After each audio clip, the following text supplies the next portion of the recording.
I want to get right now to a developing story. Just when you thought the deep state couldn't get any deeper, what do you know? We get reports tonight linking members of Adam Schiff's team to that sketchy energy company out of Ukraine, Burisma, the one that paid all that money to Hunter Biden.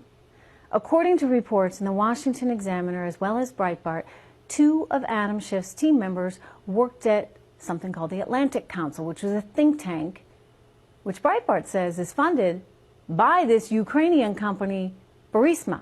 Okay, so think about that. A couple of Schiff team members worked at a think tank that allegedly, reportedly, was funded by Burisma? And it gets worse, because there are also reports now that the alleged whistleblower worked with one of Schiff's team members at the National Security Council. And what do you know? As soon as Schiff's team member went over to Capitol Hill, you know, when he left the NSC, suddenly that report from the whistleblower got filed. This does not look very good. But hey, you know what? We've known all along this ain't pretty, right? Joining me right now, Bush 43 Senior Advisor Brad Blakeman. Brad, good to see you. All right, let's dissect this.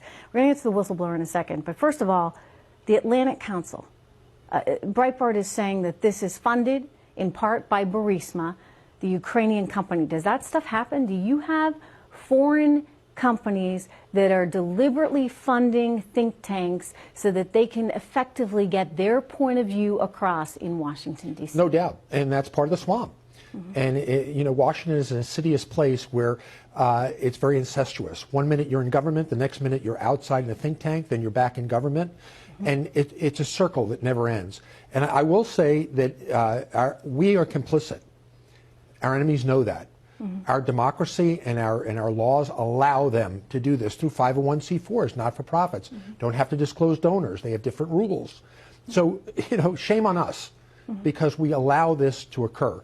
And seems like a conflict, right? I mean, you know, this whole thing is about Burisma and Hunter Biden and Ukraine. And it turns out two Schiff staffers allegedly worked for a think tank supported by Burisma. And this is why they want to keep the whistleblower silent. They want to keep him undisclosed or her undisclosed. That's not going to happen. Eventually, it's going to come out. What we need to do is have it come out when it's appropriate to come out because it has an effect on the proceedings that are going on in the House and eventually if it does get to the Senate. I want to look at some of the timing here because this is wild, right? So one of Schiff's staffers used to work at the NSC and worked at the NSC with the alleged whistleblower. And so they were buddies at the NSC. Then that guy who was at the NSC, not the whistleblower, the friend of the whistleblower, goes over to work for Adam Schiff.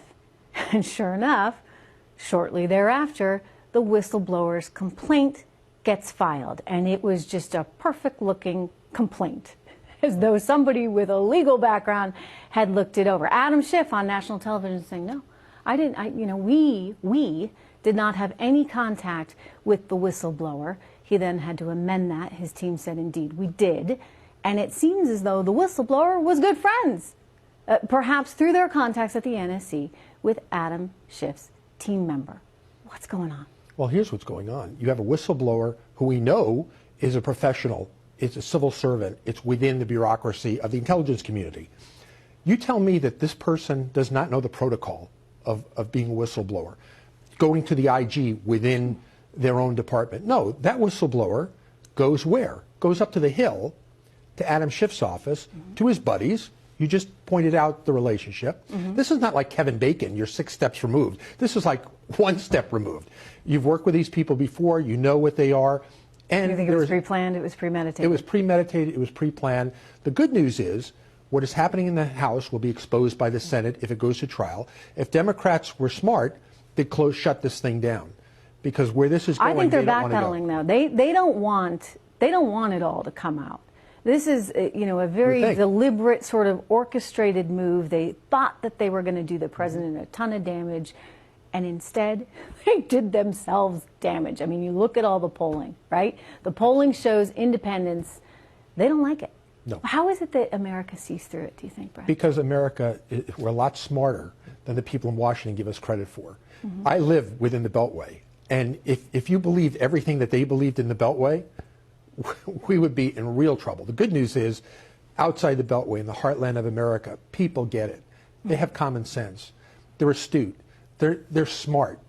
and they can look through this. And what they're seeing, quite frankly, is they're seeing the president getting railroaded. It is a witch hunt, and they don't like it. But by the way, they won't permit it. Yeah. Eventually, Americans have the last say. Well, impeachment's now moving into the Judiciary Committee hearings next week. What's your sense of what we're going to see now? Well, if you don't like Adam Schiff out there, you're certainly not going to like Jerry Nadler. Jerry Nadler makes Adam Schiff like you know, like your prom date, yeah, right? I mean, he's looking like the quarterback of the football team compared to Jerry Nadler. And that's where the Speaker of the House comes in, because she needs to. She can no longer let the inmates run the asylum. She's got to be saying, "My gosh, I told you guys." Exactly. Right? I mean, don't forget, she said all along this has to be a bipartisan thing. It wasn't bipartisan. She said it's a very big deal. She knew. Right. And look what Adam Schiff did to her. Adam Schiff, before the complaint came out, said, "Aha, we got him this time." Yeah. And before the complaint comes out, what does she do? She gets ahead of her skis and she announces the inquiry. They have the vote. But what she should have done was told Adam Schiff to slow down. She's already been burned by him on the Russian investigation. Listen, I mean, they got way ahead of their skis from the very beginning. Don't forget, they were going to go forward with these impeachment hearings, and then the president said, I got a transcript for you. Right. What do you know? Never thought it would be released, thought that had to go to court. And the president didn't release one transcript, he released two. And by the way, the president of the Ukraine backs up our president. Says, I didn't feel a quid pro quo. I agree with the transcript. It's accurate. And the transcript is more believable than not. Why? Because it's prepared by a bureaucrat in the ordinary course of their business. It wasn't. No, there's no conjecture. We can look at it and read the actual words. Right. That's what I think is truly troublesome about all of this. I mean, when you think about the health of our institutions, right, and I've said all along, I think Putin's getting exactly what he wanted with all this division, and also the undermining, if you would, of our institutions, of our government, of our faith and belief in government. But you know, they were out gunning for him from the very, very beginning. I mean, if it's not one thing, it's another. Right. And so the question is, what's next? They started the day he was elected. Here's what's next: is if they impeach the president, the Senate will save the day. They will acquit the president, but in doing so, they will expose the Democrats. It is a trial. There's rules of evidence. It's not secret in the basement in a skiff somewhere. This is going to be laid out in chapter and verse. And if that's what the Democrats want, that's what they're going to get. Yeah, I think they're going to lose in 2020 as a result of all of it. Brad, it's really good to see you. Thank you so much.